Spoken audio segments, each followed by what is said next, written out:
저희가 이제 문학관 내부로 드디어 들어왔는데요.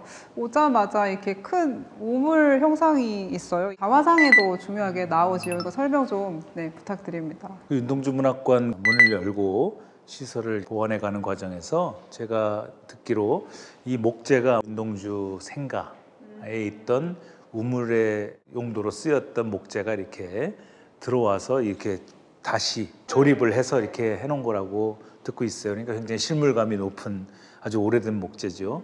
이 우물은 윤동주시에서 당연히 그 구리거울과 함께 본인을 이렇게 비추는 아주 중요한 그 자아성찰의 도구인데, 특별히 윤동주가 이제 의도했던 시집 하늘과 바람과 별과 시의 맨 앞에 실린 시예요. 그 서문으로 쓴 서시 말고는 이 작품을 첫 작품으로 했음으로써 여기에 비친 자신을 처음에 미워하고 돌아가다가 가엾어서 돌아와서 다시 미워하고 돌아갔다가 이제 그리워지는데, 그리워진다면 다시 오진 않아요.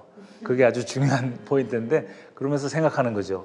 우물 속엔 달이 밝고 하늘이 펼치고 가을이 있고 파란 바람이 불고 추억처럼 사나이가 있습니다 라고 함으로써 이제 그 사나이들은 다 추억이 된 거예요. 그리고 그 추억을 떠나온 나는 이제 성숙한 거죠, 말하자면. 그러니까 다시 가서 미워할 필요가 없는 거죠.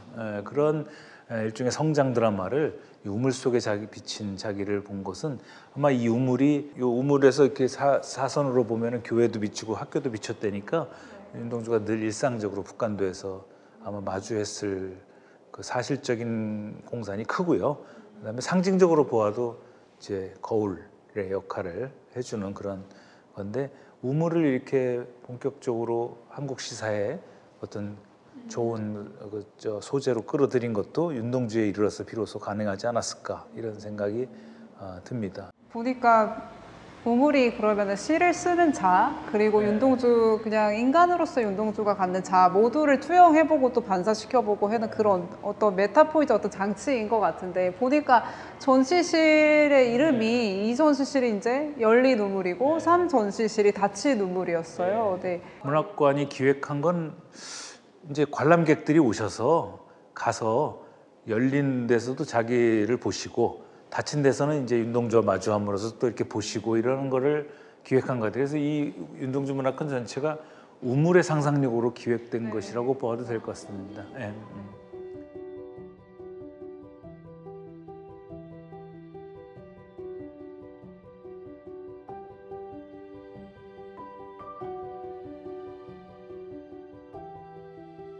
네, 저희가 아까 우물을 중요하게 보면서 이제 2전시실, 3전시실까지 왔는데, 이곳은 열린 우물이라고는 하지만, 그래서 독자인 저의 입장에서 우물 안에서 위를 올려다보는 체험을 할 수밖에 없는 공간인 것 같아요. 그런데 열려 있긴 하지만 굉장히 아래에 있다는 감각이 굉장히 지배적인 것 같고, 그래서 마냥 열렸다는 그런 밝은 느낌만은 들지는 않는 것 같아요. 비록 여기 풀도 자라고 있고 닫힌 우물에 비해서 정말 생기가 가득한 공간이긴 하지만, 여전히 마음 한켠에 굉장히 어두움을 깔고서 위를 계속해서 본다? 이게 윤동주의 시의식을 전반적으로 지배하는 어떤 정서일지 않을지 이런 느낌이 들었고, 3전시실은 정말 어떤 형무소의 느낌이랄까요? 정말 닫힌 것이 아니라 갇혀있는 그런 느낌을 줘서, 아마 많은 분들이 2전시실과 3전시실을 왔다 갔다 하시면서 윤동주의 시세계를 온몸으로 공간으로 체험할 수 있는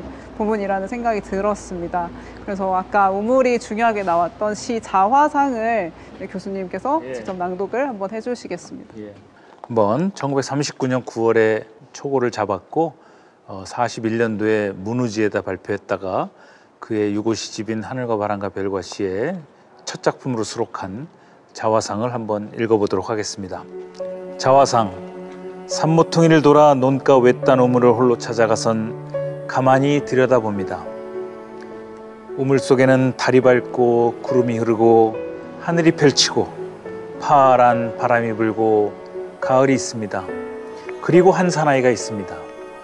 어쩐지 그 사나이가 미워져 돌아갑니다. 돌아가다 생각하니 그 사나이가 가엾어집니다.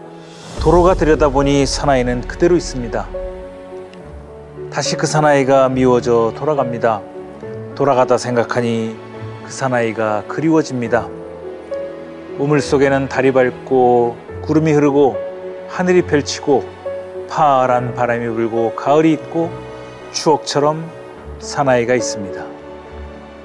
윤동주가 자신의 시집의 첫 작품으로 수록할 만큼 스스로에 대한 어떤 그 존재 증명에 가장 뛰어난 전범으로 삼았던 작품이니만큼 윤동주의 대표작으로 또 많이 알려져 있고 또 우리가 그것을 누리기에 손색이 없는 아주 성장의 그 모습을 자기를 혐오했다가 가엾어 여기다가 다시 혐오하고 다시 그리워하는 우리의 내면 속에 하루에도 몇 번씩 일어나는 그런 감정의 흐름을 통해서 결국 추억으로 그걸 돌리고서 이제 남겨가는 그런 윤동주의 모습을 이 작품을 통해서 읽을 수 있을 것 같습니다.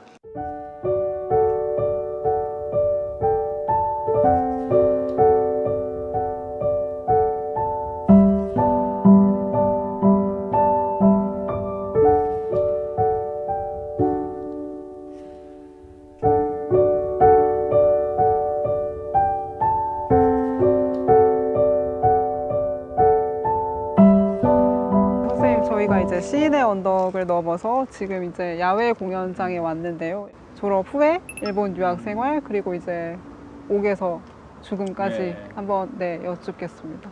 윤동주가 이제 연희전문학교를 졸업하고 1942년 이제 4월에 이제 동경으로 이른바 관부연락선을 타고 처음으로 이제 동경에 가지요. 가서 그 성공회 계열의立교대학이라는 곳에 입학을 합니다. 혹자는 연희전문학교를 졸업하고 왜 다시 대학으로 들어가냐고 하지만 일제 시대의 그 학제라는 것이 경성제국대학 외에는 이제 대학으로 학력을 인정하지 않았어요. 그래서 전문학교 졸업자들은 유학을 할 경우에 학력을 이제 인정받지 못해서 다시 대학으로 입학을 하는 겁니다. 그래서立교대학에서 한 학기 있고 사촌형인 그 송몽규가 있는 교토로 9월에 이제 편입학을 해서 10월부터는 이제 도시아 대학, 한자로 표기하면 동지사 대학을 다님으로써 교토에서 송몽규 형과 이제 1년 정도 같이 생활하다가 그 이듬해 43년 이제 7월 무렵에 이제 붙잡히는 거죠. 두 분 다 독립운동죄로. 그래서 거기서 시모가모 경찰서에서 취조받고 후쿠오카로 이감되어서 거기서 한 1년 반 정도 옥중 생활을 하시다가 45년 2월 16일 날 돌아가시는 게 전생이에요. 송몽규는 똑같이 잡히고 똑같이 옮겨져서 그로부터 한 며칠 후인 3월 7일 날 돌아갑니다. 그래서 두 분은 1917년생 동갑에 1945년생 죽음도 같은 해 했고 유해가 옮겨져서 지금 지린성 연변조선족 자치주의 용정마을 뒷산에 둘이 나란히 묻혀 계십니다. 나란히보다 한 15m 정도 떨어져 있는데 시인 윤동주 지묘라고 써 있고 이쪽은 청년문사 송몽규 지묘라고 써 있어서 정말 삶과 죽음을 나란히 한 형제이자 동지임을 형상적으로 보여주고 있습니다. 그런데 이제 여기서 또 강조해야 할 것은 윤동주가 동경에서 쓴 작품이 5편 있어요. 5편. 흰 그림자, 흐르는 거리, 사랑스러운 추억, 쉽게 쓰여진 시, 봄. 이렇게 5편 쓰고 학교에 편지지로 써가지고 서울에 있는 동기 동창 강처중한테 보냅니다. 사연과 더불어. 근데 강처중이 이제 아무래도 일제시대니까 위험하다고 생각했는지 보관의 편의 때문이었는지 그걸 이렇게 사연을 버리고 시만 남겨요. 시만 남기는 과정에서 4편은 그대로 있고 마지막 봄이라는 작품이 마치 좀 잘려나간 듯한 느낌을 줘서 윤동주 씨의 5편 중에 유일하게 창작연월이 쓰여져 있지 아니하고 시도 좀 중간에 끊긴 듯한 느낌이 들어요. 그러나 윤동주가 그냥 완성했다는 작품으로 보고 그걸 마지막 작품으로 환산하는 거죠. 그래서 교토에 가서도 많은 작품을 썼겠지만 남아있는 것은 없습니다. 윤동주의 5살 연상인 오촌 당숙 윤영춘 씨가 윤동주가 교토에서 잡혔을 때 경찰서로 면회 갔을 때 윤동주가 조선어로 쓴 자신의 작품을 일본어로 많이 번역하고 있다는 것을 목격했다고 증언한 바가 있어요. 그러니까 이제 불온한 내용이 들어있을까 봐서 일본인들이 아마 번역을 시킨 모양인데 하여튼 원본도 번역본도 지금 남아있지 않습니다. 제 느낌에도 교토에 가서 아주 훌륭한 작품을 썼을 거라고 생각하지만 남아있는 것이 없으니까 동경에서 썼던 그 작품이 마지막 작품입니다. 그래서 윤동주가 졸업 후에 간과 참회록을 쓰고 동경 가서 5편 써서 그걸로 이제 자신의 작품 생활은 마감한 겁니다. 그러면 이게 저로서는 마음 아픈 일인데, 그러면 그 마지막 작품에 쓸 때 윤동주의 나이는 제가 셈법을 해보니까 24년 5개월 그리고 7일째입니다. 24년 5개월 7일 동안 작품 활동을 했어요. 그 이후에도 사셨지만 기록에 남아있지 않아요. 그러니까 온전하게 20대 초반만 산 분입니다. 후반은 기록이 없거나 감옥에 있었으니까. 그러니까 이상이나 박인환이나 기영도처럼 같이 요절했지만 20대 후반에 좋은 작품을 쓸 기회를 얻었던 그분들과는 조금 달리 윤동주는 20대 후반에 라이터로서의 생애는 허락되지 않았습니다. 그러고 보면 한국 문학사에서 요절문인 중에서도 가장 일찍 자신의 성숙한 세계를 마감한, 그것도 완성도 높게 이룩한 분입니다. 정말 만일 윤동주에게 20대 후반이 허락되어서 이상의 날개처럼, 기영도의 입속의 검은잎처럼, 그리고 박인환의 세월이 가면처럼 20대 후반에 쓸 작품이 혹시 허락됐더라면 저는 아주 대단한 작품을 썼을 거라고 생각합니다. 왜냐하면 늘 발전하고 배우고 넘어서고 품는 시인이었기 때문에 그러합니다. 그래서 윤동주의 그 피체와 죽음은 그런 면에서 안타까운 일이고, 우리가 윤동주의 그 비극적 생애를 되찾아오는 일은 아주 중요한 것 같아요. 저는 여기서 개인적으로 불행했지만 그걸 후세의 기억들이 불멸로 만드는 예술의 법칙을 생각합니다. 불행한데 불멸이 된다는 그것이 예술의 원리 같아요. 윤동주는 성인으로서의 삶을 몇 년 못 살다 가셨지만 그래도 우리에게 이렇게 미완의 완성을 줘가지고 또 우리 민족 시인으로서, 또 민족 시인을 넘어서는 우주적인 시인으로서 남는 그 역할을 마지막 동경에서 펼치려다가 이제 미완의 생으로 그친 셈이죠.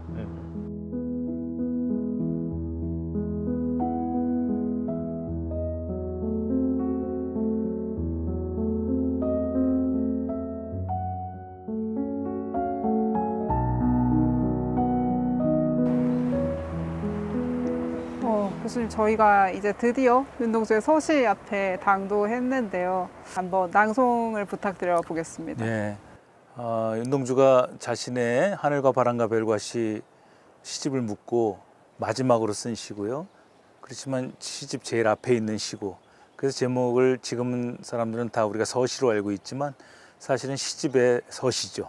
제목이 없는 시집의 서문격 시, 그래서 서시가 되는 거고, 그 윤동주의 음성을 좀 환청처럼 접하면서 이렇게 읽어보도록 하겠습니다. 죽는 날까지 하늘을 우러러 한 점 부끄럼이 없기를.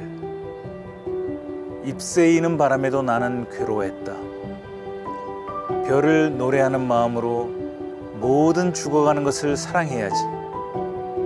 그리고 나한테 주어진 길을 걸어가야겠다. 오늘 밤에도 별이 바람에 스치운다. 윤동주 문학 하면은 서시를 아마 국민들이 가장 대표적으로 알고 있는데, 이런 윤동주 문학이 특별히 좀 다른 시들보다 더 사랑을 받는 어떤 차이, 그리고 이 여기에서 굉장히 잘 들어있는 어떤 부끄러움, 한 점 부끄러움이 없기를, 이 그 두 가지에 대해서 한번 좀 여쭤보겠습니다. 뭐 사람마다 윤동주를 좋아하는 이유도 뭐 다양할 것이고, 또 연구자들도 윤동주의 탁월함에 대해서는 그 의미를 이렇게 부여하는 측면들이 다 다른 것 같아요. 근데 제가 보기에는 윤동주가 이렇게 생명력이 길고 지금도 탕진되지 않는 그런 매혹을 주는 이유는 약간 좀 주변적으로 보면은 이분이 미완의 삶과 죽음을 죽은 일단 청년이라는 이미지, 그의 준수한 외모, 그리고 엘리트적인 속성들, 그리고 시의 어떤 완성도, 이런 것들이 아마 윤동주의 그 어떤 외피를 이루고 있을 것 같고요. 제가 보기엔 그 외피 안에 내질이라고 하는 것을 두 가지만 말씀드리면, 하나는 윤동주는 한국 시사에서 거의 최초로, 이때 거의라는 말은 백석이라는 존재가 있기 때문에 제가 같이 부여하는 건데, 나라고 하는 1인칭 화법으로 평생 시를 쓴 분이에요. 우리 한국 시는 대개 나가 나와도 그 나가 그 노래하는 그 시인 자신인 적이 별로 없었습니다. 다 그 배역을 부여하거나 아니면 공동체적인 복수의 자아를 노래한다거나 그런 거였지. 근데 이렇게 천연덕스럽게 나의 부끄럼, 나의 괴로움, 나의 사랑, 나의 추억을 얘기한 사람이 드문데, 이런 고백적인 어떤 그 면모들이 우리에게 속삭이는 듯한 느낌을 줘요. 그리고 나한테 말을 건네는 듯한 느낌이 들어요. 그다음에 윤동주라는 사람이 보이는 듯하는 느낌을 줘요. 이런 것들이 아마 독자로서, 청자로서, 또 동시대를 살아갔지만 불행하게 죽은 사람의 목소리를 듣는 어떤 느낌을 주었을 것 같고요. 그게 윤동주의 어떤 어조나 방법의 특성이라면, 이분의 차원의 특성은 뭐가 있냐면, 고향에 가서도 또 다른 고향을 찾고, 십자가를 보면서도 또 다른 십자가가 허락된다면, 태초의 아침, 또 태초의 아침. 아까 참회록을 우리가 읽어봤는데, 참회록에도 한 줄을 줄여 놓고선 나는 또 한 줄의 참회록을 써야 한다 그러잖아요. 이 또 다른 차원에 대한 갈망이, 물론 우리가 가닿기는 힘들겠지만, 그것이 영어로 말하면 어나더가 아니라 비욘드. 그래서 넘어선 어떤 초월적 세계, 이상의 세계, 다음에 현상적이지 않은 입체적 세계에 대한 갈망을 넣어서, 거기다가 우리가 종교를 넣어도 되고, 무슨 식민지와 해방을 넣어도 되고, 뭐 불행과 행복을 넣어도 되고, 그런 이원 구조로 우리가 비록 삶은 누추하지만, 힘들지고 험난하지만, 우리가 시를 통해서 치유받고 위안받고 그런 비전을 공유하는데 윤동주 씨가 혁혁하게 이바지했어요. 그러니까 윤동주가 비록 어린 나이에 시를 중단했지만, 어떻게 그 두 가지 한국 시의 아주 압도적인 성격을 시에 구현함으로써 지금 보아도, 너무 어린 나이에 썼지만 우리가 독자들이, 또 연구자들이 매력을 항구적으로 갖는 것 같아요. 그리고 이게 부끄럼 얘기도 나왔지만, 저게 염치나 무슨 그 수치심하고는 다른 거거든요. 염치나 수치심은 우리가 쟤 참 염치가 없어, 또 내가 어제 참 창피를 당했어 할 때, 그런 것들은 다소 윤리적인 거지 않습니까? 근데 이거는 좀 실존적인 거죠. 우리가 다 부끄럽지요. 부끄러운데, 그 윤동주가 시집을 딱 펼치면 이걸로 시작하잖아요. 한 점 부끄러움이 없기를. 그리고 시집을 덮을 때 끝나는 시가 별에는 밤이에요. 그러나 나의 별에도 봄이 오면, 이 내 이름자 묻힌 언덕 위에도 자랑처럼 풀이 무성할 계획이다 하면서 자랑으로 끝냅니다. 시집을 부끄러움에서 시작해서 자랑으로 마쳐요. 근데 원래 인생은 바뀌어 있어요. 자기 자랑하다가 부끄러움을 당하는 게 맞는데, 이 사람 순서를 바꿨어요. 부끄러움을 통해서 자랑에 이르는 구조로 바꿔놨어요. 이런 실존적인 교과서가 우리에 없다 이거죠. 그래서 윤동주가 그걸 기획을 했건, 저는 기획했다고 보고, 윤동주의 첫 작품이 부끄러움에서 시작하고 마지막 작품이 자랑으로 끝나는 거는 아마 자신의 생에 스스로 부여한 마지막 칭송 같아요. 자기 스스로에 대한 칭찬, 자기 스스로에 대한 기대, 자기 스스로에 대한 긍정, 이런 거. 지금 부끄러움이 없잖아요. 우리가 다 부끄러움을 다 잃어버렸는데, 이렇게 부끄러움을 자청한 영혼이 나중에 자랑에 이르는 이 드라마야말로 아마 우리 시사에 존재하지 않는 윤동주만의 브랜드 같습니다. 그 브랜드가 아까 말씀드린 요절의 불행과 준수한 외모와 엘리트적 속성과 시의 어떤 완성도, 이런 것까지 겹쳐져서 윤동주라고 하는 불멸의 브랜드를 만드는 것 같아요. 다소 너무 어린 나이에 완성된 시를 가지고 한국 시의 대표적인 것처럼 호들갑을 떠는 과대평가라는 혐의 제기되고는 있으나, 그런 과대평가조차도 윤동주 씨가 수용하면서 넘어서는 그런 가능성으로 충인하다는 측면에서는 뭐 부정하지 않는 것 같습니다. 좀 중년, 만년이 허락됐더라면 얼마나 훌륭한 시를 썼을까 하는 것은 우리의 가상적 기대지만, 그렇지 않고 이 시로 마감한 것으로도 충분히 이분이 성숙한 영혼이라고 생각이 듭니다. 그게 윤동주의 시사적이고 유일한, 윤동주는 우리 시사에서 반복 불가능한 일회적 사건이라고 생각합니다. 그 유일성을 우리가 사랑하고 또 미안해하고 그렇게 하는 것 같아요. 사랑함과 미안해함이 이분을 나이 안 먹게 하고, 저의 반도 못 사셨는데 꼭 저의 형님 같은 그런 느낌을 주는 것 같습니다.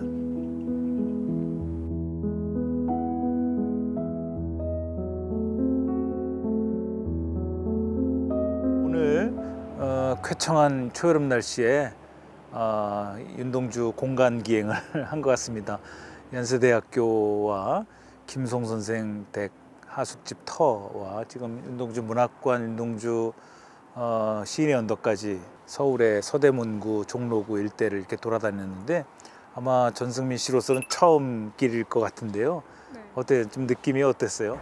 저는 그러니까 기대했던 바와 너무나 달랐어요. 그러니까 이게 무슨 말이냐면 너무나 훨씬 더 생동감 있다고. 그러니까 학교에서부터 지금 여기 시내 언덕까지 쭉 같이 오면서 이제 교수님과 작품을 직접 낭송해 보기도 하고 그 장소를 느껴보기도 했잖아요. 사진을 보고 특히 뭐 기념관에서도 그랬고 너무 온몸으로 제가 의식하지 않은 채로 스며들었던 것 같아요. 저는 너무나 큰 충격이기도 하고, 네, 감동적이기도 하고, 그리고 무엇보다 날씨가 너무 좋은 것도 크게 한몫했어서 잊지 못할 날이 될 것 같습니다. 네.